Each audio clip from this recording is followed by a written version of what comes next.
I'm back at Yvonne's, and my computer's still here, so I figured she'll take her son to Cubs, and while she's on the road taking him to Cubs, I will hang out here with the kitty, with Lily Bell. Hi, sweetie. We're still ironing out our friendship, aren't we? Yes. She likes me and then hates me, so during this video, this cat may decide she hates me again and attack me, which she normally does. And genuine attack, like full-on claws jumping at my face, trying to bite me. Tail's wagging now, so it's probably not far off.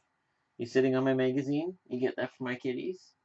Hey? Yeah, alright, yeah. So at least I can see her. If I sit this way, then I could see her coming over to attack me. Now, I've still got my magazines here from the last time, because they were with my computer. Rangers. I'm not going to waste any time with this. Rangers.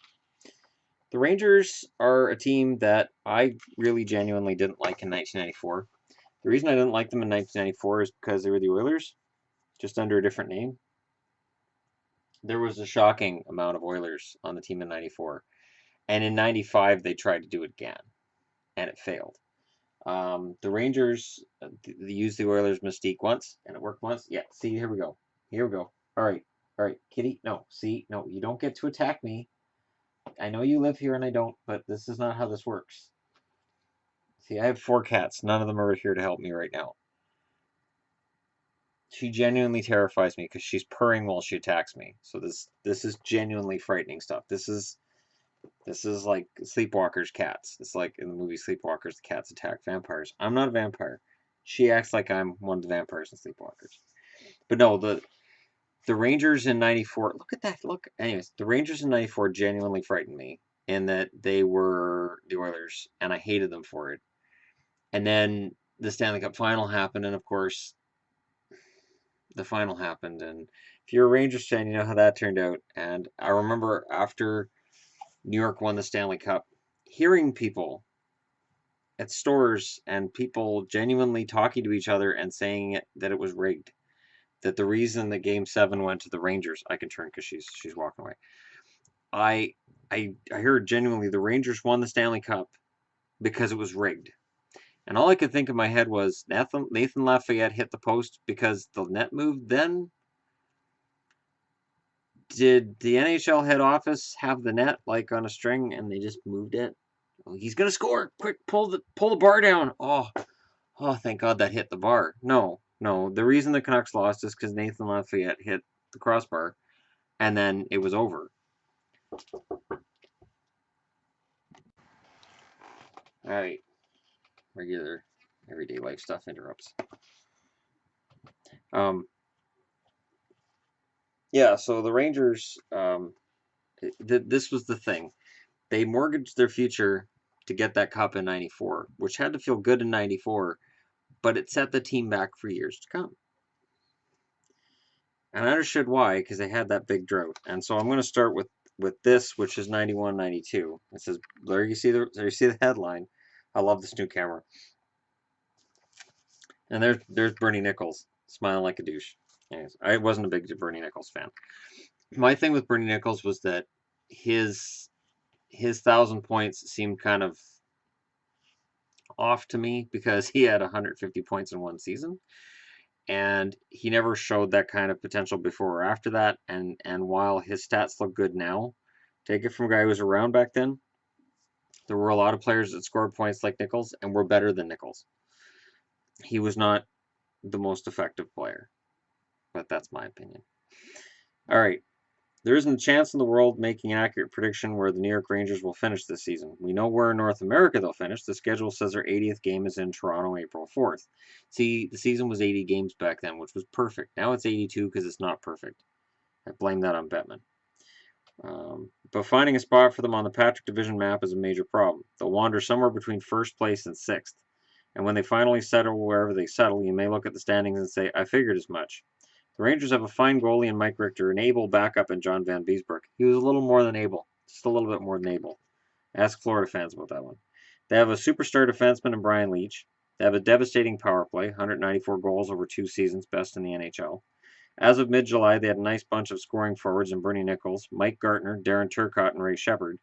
They also have pretty good checkers and depth, but they were garbage over the concluding weeks of last season.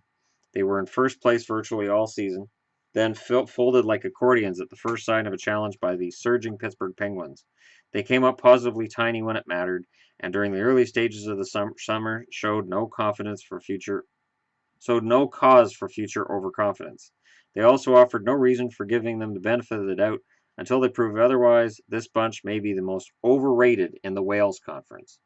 So it wasn't in the East, it was in the Wales Conference. Goaltending. Mike Richter seems to be very, very good. Excellent even. One can't say for sure because he didn't play more than one game in a row until late March, by which time the Rangers were well on the way towards unraveling. So Richter's staying power is a question mark, which basically makes him an official Ranger. You aren't an official Ranger until there is at least one significant question about you. The question about Don Van Beesbroek is whether he'll finally be traded. Richter is ready to play 60 games, and Van Beesbroek will rot if reduced to playing 20. Over the last 3 seasons, the Rangers have been eliminated from the playoffs. Van Beesbroek has been in net for 1 and sat on the bench for 2. If the Rangers can get a decent player plus a decent goalie in a deal, Van Beesbroek will be on someone else's bench when the Rangers are eliminated this spring. There's nothing in the system, not a single prospect. Their 2 American League players are Sam St. Laurent and Mark LaForest. Defense. After Brian Leetch and James Patrick, the quality dwindles precipitously. David Shaw went stale in the late stages. Randy Moller gets what he can out of himself. Mark Hardy, who has played out the option year of his contract, is not expected back. Norman Rochefort is always hurt. And there is an irrelevant mean streak in that bunch, a condition which must change. And Moller was a Nordique. Rochefort was a Nordique. David Shaw was a Ranger, I think, almost his whole career. Am I thinking of Bradshaw? A couple of Shaws. Well, Bradshaw started out in Hartford. Just showing I know names. And of course, James Patrick, it's his kid that's Nolan Patrick, the upcoming potential #1 draft pick, might be #2. James Patrick was a very serviceable, very good defenseman who played for a long time. And I'm looking at whether or not I'm going to talk about him when I get to the stats part of things. And the answer is probably not. Center. Though he finished the season as the team's leading scorer and was slowed by shoulder and foot injuries, Bernie Nicholls played like a man trying to get traded at the end of the season.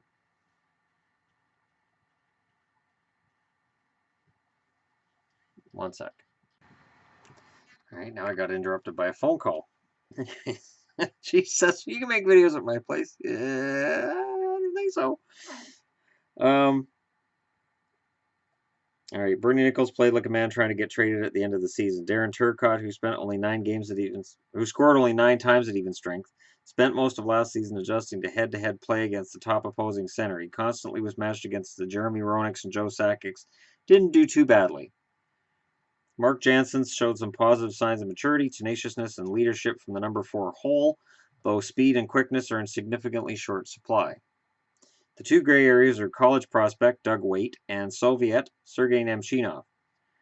Waite showed speed while making his debut in the playoffs, and the 27-year-old Nemchinov, playing strong, sturdy, solid, and two-way mode, displayed enough skill to step into the lineup. In addition, Rob Zamner, Corey Millen, and Brian McReynolds are on the call in Binghamton. Kelly Kissio, lost in the expansion process, will be missed. And Kelly Kissio was one of the best San Jose Sharks their first season. Wingers, GM Neil Smith is way overloaded on the right side with Mike Gartner, Tim Kerr, Ray Shepard, Joe Koser, Stephen Rice, Jody Hall, Paul Broughton, and Ty Domi. He could switch one or two to the left side if there wasn't a logjam of Chris King, John Ogrodnik, Troy Millette, Jan Eriksson, Tony Amonte, Eric Bennett, and Louis DeBrusque. And think about how many of these guys would be gone 2 years later when they won the Stanley Cup. A lot of it. It was major turnover when they went in for the Stanley Cup because they had to get the Oilers. Hall, Broughton, and Domi seem to be the odd man out on the right side, while Bennett and DeBrusque may be given more time for seasoning. Factor in also, there's no point counting on Kerr because he always seems to be hurt. Anything he provides in games and points must be considered a bonus. At least some question remains as to why he was obtained in the first place, especially at the expense of a well-rounded two-way player such as Brian Mullen. who could have given the team more time than Kerr, a power play specialist. And Kerr at that point was just power play.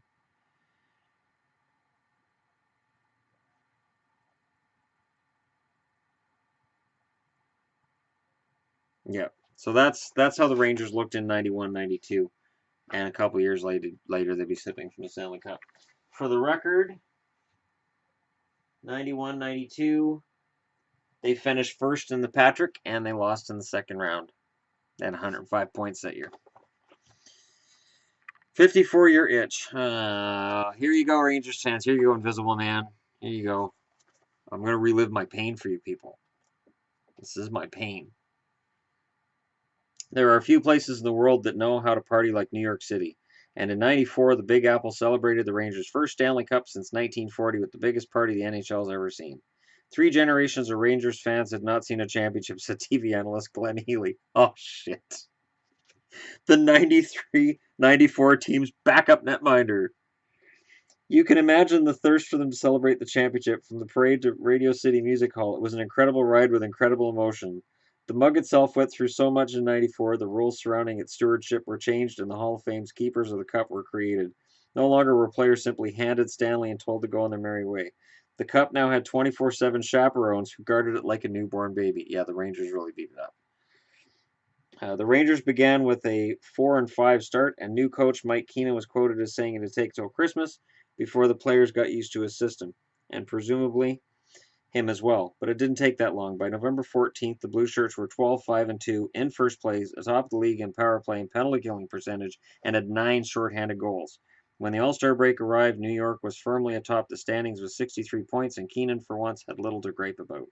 To cap off a long playoff run, New York faced Vancouver for the works.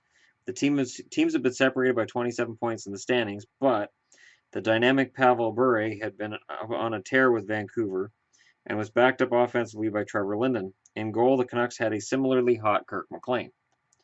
In what was considered one of the best finals of the modern era, just 2 goals separated the squads during the 7-game series. After 54 years, the pressure was finally off and the party was on. It was almost surreal, said Adam Graves. Winning in New York after 54 years, it'd be tough to experience a greater feeling. I think the Chicago Cubs upped it, but that's in baseball. And then I figured that, and again, discussing histories of teams, I can get into recent history. I could talk about Lundqvist and how he's one of the best goaltenders to never win a Stanley Cup, and that it appears that he likely isn't going to win one before he retires unless something crazy happens in New York and they get everything together for a long playoff run. Odds are Lundqvist probably retires without a Stanley Cup. But I figured, why not talk about a rivalry? It'd be easy to do Rangers versus Islanders. It'd be very easy for me to talk about Rangers Islanders because that's what everybody thinks of. New York Rangers, New York Islanders, they hate each other, go on and fight. But the Rangers and the Bruins, there was some hate. And there still is some, a little, like, not what it was. They haven't been in the same division for a very long time. They haven't faced each other in the playoffs regularly for a very long time. I don't even know if they were ever in the same division, really. I mean, the playoff system used to be different, so your odds of meeting the Rangers would have been greater back then because it was first versus 16th, second versus 15th. That's how the playoffs were done for a little while.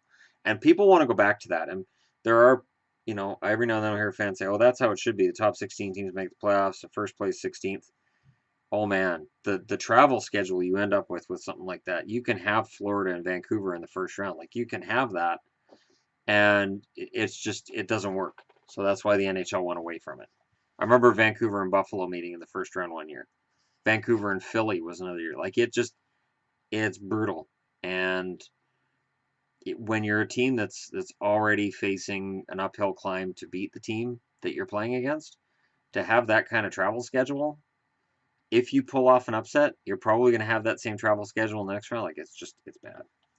Switching from one side of a bitter feud to the other in the prime of your career is a tough thing, especially when the hatred you have for a city you're now expected to represent has been clearly stated in book form. Brad Park was 27 and Broadway to the bone when the New York Rangers traded him along with Jean Rattel to the arch-rival Bruins for Phil Esposito and Carol Vadnais in November of 1975. A few years earlier, In his book, Play the Man, Park spelled out in no uncertain terms how he felt about Boston and Bruins fans. He hated Boston, said Stan Fischler, a longtime hockey writer and broadcaster who ghost-wrote Park's book. And the feeling was mutual. Getting Bostonians angered by anything New York related is no more difficult a task than finding a proud Texan. But B's supporters took their hostilities to another level when Park came to play their team. When I was with the Rangers, I was public enemy number one, Park said. The FBI used to escort me on and off the ice in the Boston arena because of the hate mail I got. That made it all the tougher for anybody in the game to wrap their head around the swap cooked up by Rangers GM Emile Francis and Bruins boss Harry Sinden. The headline in the Hockey News read, Espo crushed, Park stunned as shocked hockey world ponders trade. The story, written by Norman MacLean in New York, described Esposito as a hated ogre at Madison Square Garden. Rattel was second on the Rangers' all-time list of scorers with 336 goals and 817 points in 862 games when the deal went down. A classy, reserved player, Rattel couldn't hide his feelings on the move. I've been in New York 15 years, and leaving the city will be a problem for me, he told THN at the time. One could be forgiven for thinking the bigger problem for Park was heading off to represent a city and team he'd previously required law enforcement protection from. But Park's competitive spirit ensured he'd do his best to prove the Blue Shirts made a mistake. I'm going to show the Rangers that Boston got the better of the deal, he told THN. Yes, I'm reporting. What else would I do, work in a mine? 35 years later, Park admits despite his conviction to come back and bite his old employer, he was, as always, going to keep his head upon landing in Massachusetts. I was looking over my shoulder, he said. There was a point where we went on the road and we lost the first game, and we came back to Boston. We're winning like 6-0, got 3 power play goals, and some guy yells out, Hey, Park, welcome to Boston. Coming to Boston, once they saw how I was on the point playing with Bobby Orr and how good the power play was going, they accepted it very quickly. Perhaps more than any conflict in hockey, the New York-Boston hate is as much about the cities themselves as the teams who represent them. That explains why the rivalry still exists today, despite the fact the Bruins and Rangers didn't square off in a playoff series between 1973 and 2013. Bostonians relish any chance they get to take a bite out of the Big Apple egos, while Fischler, a longtime New Yorker, is only too happy to share in the prevailing view in his city that Boston is a 2-bit town with a lousy subway. Ooh, burn. He also enjoys sharing tales from the rivalry's earlier days, back when both clubs were struggling to keep up with the rest of the pack in the 6-team league. The Rangers had a lot of trouble after World War II making the playoffs, and for a stretch of several years, they would always be beaten out for a 4th spot by the Bruins, said Fischler, who actually worked for the Rangers in 1954-55. And they did it in a lot of dirty ways. I remember one year, for example, Milt Schmidt, he was a star center for the Bruins, and the Rangers had a star center named Edgar Laprade. There was about a week and a half left in the season, and Schmidt broke Laprade's leg, and that was the end of the Rangers. Milt Schmidt was a pretty dirty player. Another sinister seed was sown in those days when coach Lynn Patrick jumped ship from the Rangers to Boston in the summer of 1950. New York was coming off a stunning playoff run in which it upset the mighty Montreal Canadiens in the semifinal and took the powerhouse Detroit Red Wings to double overtime in Game 7 in the final before falling. The fact the Rangers had come so close before Patrick's decision to bolt for a new bench was all the harder to take, but all the easier to hate Boston. A few seasons later, Phil Watson was coaching the Rangers, and Patrick delighted in verbally jabbing the man who held his old job when the hockey writers would gather with Watson, who, despite his English name, was actually French-Canadian, and the coach of the Rangers' next opponent every Tuesday at noon at a restaurant near MSG. The coach of the Bruins was Lynn Patrick, articulate, witty, and in fact, he'd been a teammate of Watson's with the Rangers, Fischler said. Every season when they'd be in town, it was just hilarious to watch how Lynn Patrick would ridicule Watson, and Watson, with no command of the language, he'd talk in half French and half English and make no sense at all. Rangers and Bruins fans, however, never seemed to have trouble communicating directly with each other, and, according to Fischler, the heyday of strife between the cities was back in the black and blue 1970s. If you were a Ranger fan and you went to the Boston Garden in those days, you took your life in your hands, Fischler said, and I speak firsthand. And that's true. I am a Bruins fan, and there's a lot of comments about how I'm not a douchebag. And yeah, I'm not a douchebag, and I am a Bruins fan, and I admit Bruins fans can be douchebags. And I can understand that Rangers fans may not like Bruins fans a whole lot. I'm just going to touch really quickly on their history. 1994 is the most important year. Their recent history has been respectable. They've been a respectable team for a long time. Before they won that cup in 94, it was not viewed as a respectable team. And man, I remember the 1940 chants. Before they won the cup in 94, anytime they took the ice in the playoffs, the opposing fans, whether it was Philly, whether it was at Nassau Coliseum, whether it was in Pittsburgh, Montreal, it didn't matter. 1940 chants would rain down, almost deafening. And then when the Rangers got eliminated, those 1940 chants would start up all over again. And it's too bad because when I look at the Rangers and I think of my 35-year history watching hockey, they were never that bad. They were never really a bad team. Um, they've had seasons where they missed the playoffs, certainly. They've had seasons where they paid for all the big name free agents and it failed and blew up in their faces. This is why when I talk about the salary cap and people say, "Oh well, whoever, can spend the most money is going to win." I look at the old Rangers and I look at the old Red Wings and I say, "No, actually that's not true." Or even the old Blackhawks. The Red Wings started winning cups when they stopped buying all the free agents and they started cultivating the talent from within and picking up smart players, not just the big name, big flashy money guys. And the Rangers, it was much the same thing. When they put the Oilers back together in New York Rangers jerseys, they won a cup. And that's what they did. It was a very smart move. And at the time of that 92 magazine, they were very frustrated. Um, It is surprising the most points the team's ever had in a season was in 14-15, but that's 113 points. And let me go ahead and look back here. In 94, they had 112, and that's without loser points. So I would still say the 94 team is the best one. Most ties. They had 21 in 1950-51 out of 70 games. That's crazy. 21 out of 70 games were ties. That has to be frustrating. Most goals for 91-92 was 321. Most penalty minutes in the season was 89-90 with 2018. Well, you heard me mention Ty Domi, Joey Kocur, Louis DeBrusk. I mean, the Rangers knew how to draft goons. They were very good at drafting and cultivating goons and playing goon hockey. They just weren't very good at playing good hockey. One letter off, completely different thing. All right, Rangers all-time list. Harry Howells played the most games with 1,160. Brian Leetch with 1,129. Rod Gilbert, 1,065. Ron Greshner, 982. Walt Kachuk, 945. No relation. Jean Rattel, 862. Vic Hadfield, 839. Jim Nielsen, 810. Adam Graves, 772. Dan Girardi with 738. Goals, Rod Gilbert with 406. Jean Rattel, 336. Adam Graves, 280. Andy Bathgate, 272. Vic Hadfield, 262. Camille Henry, 256. Mark Messier, 250. Steve Vickers, 246. I had a Steve Vickers hockey card from 76-77. That was I think that was the first card from the 70s I ever got. I remember a friend of mine had it. And that had the Rangers jersey with the shield, this shield.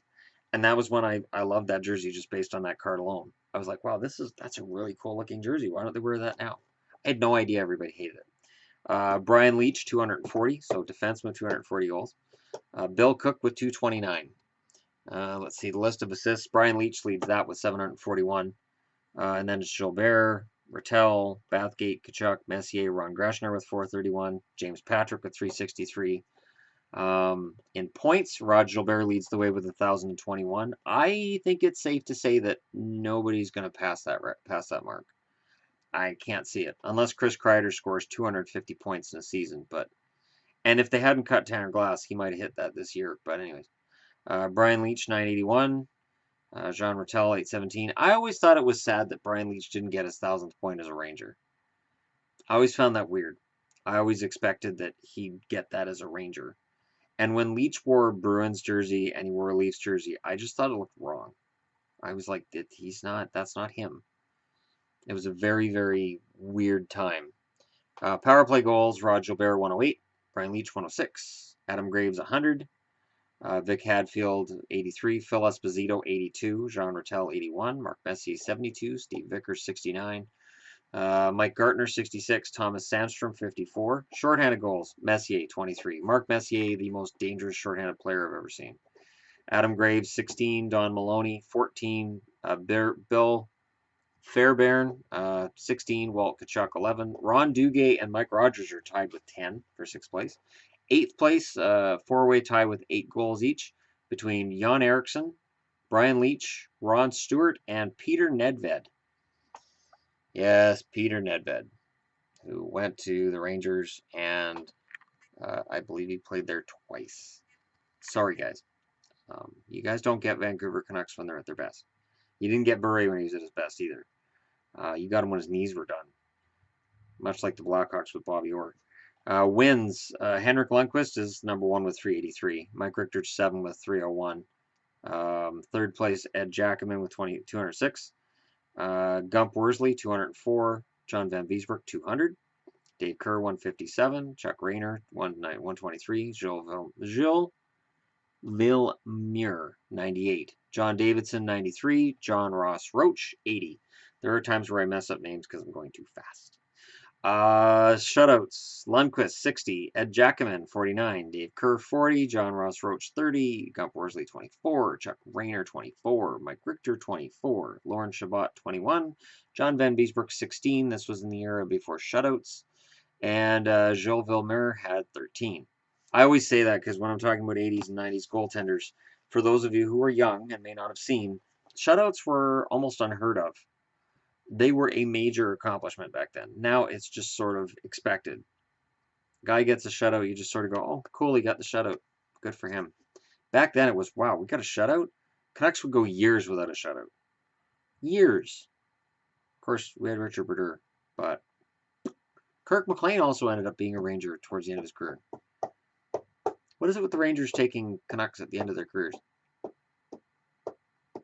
And now you got Clendenning. I'm sorry. The current crop of Rangers, though, is good. And I will say that before this season started, I had the Rangers pegged at, I think, 2nd or 3rd in their division. You guys can go back and look at the prediction videos. I never saw them as missing the playoffs this year, and there was a lot of people saying, oh, the defense is just, this team cannot win. This won't happen. Shea has come in and made a big difference. And just adding that body on the blue line that's capable of both ends of the ice makes all the difference in the world. I always find it funny too that you'll hear a team saying they're trying to add a top 4 defenseman. Well, develop one, stupid. Like, develop one. The smart teams develop one because nobody trades them for nothing. You have to get, unless you're Don Sweeney, but you don't give them away. Because they're that hard to find. So develop them. And you hear all kinds of teams right now. Oh, we need a top 4 defenseman. I'm sure the Canucks would take 4 top 4 defensemen right now. Develop them. Develop those defensemen. Make them top 4. And then, you can deal with cap issues after entry level's done. But develop defensemen. The smart teams develop their defensemen. I'm looking at Detroit. Right now, Carolina. Carolina is absolutely, they've got a blue line to envy for years to come. And the Rangers with Shea at least have done something to shore that up. Because I still like Girardi. I still like McDonough. You add Shea to that mix, you got a good mix. And I still like Lundqvist in net. And in terms of up front, I think they've got enough depth to make it. And I think if you're thinking this team could win another Stanley Cup, of course it can. I don't think it will, but then again, stranger things have happened. 1994 happened. As recently as 2 years before that, nobody saw it coming. So we'll see. We'll see if the Rangers are able to end what is now a 22-year drought. It'll be 23 if they don't make it now. So, it's getting up there again. It's not taunt-worthy yet, but it's getting up there again. And the Rangers only have 4 Stanley Cups in their almost 100-year history. So, it gets kind of to the point where they're not lovable losers because they're not losers. But you start to wonder, like, how many times can they get knocked out in the playoffs before people start screaming, do a rebuild, which is crazy. You don't. But, at what point? Is it when Lundqvist starts to fall apart? Because I think Ronta's a really good backup, too. I really like Antti Ranta. really surprised Chicago gave him up and kept Darling. I would have kept Ronta over Darling, but only just barely. You're looking at both very good 1B goaltenders who potentially could be 1As. So, it's splitting hairs. Anyways, that has been my views on the New York Rangers, the team that I hated in '94. I don't hate them anymore. As I've explained to people who've been fans of my channel for a while, my hatred for a team is based on the players, not on the team. So if a team has a turnover and I really like the players on that team, I will cheer for that team. Anyways, thank you very much for watching. It feels nice to be back on the computer and with my fantastic webcam. I did think there was a funny comment that got posted about, well, just do your channel on the cheap.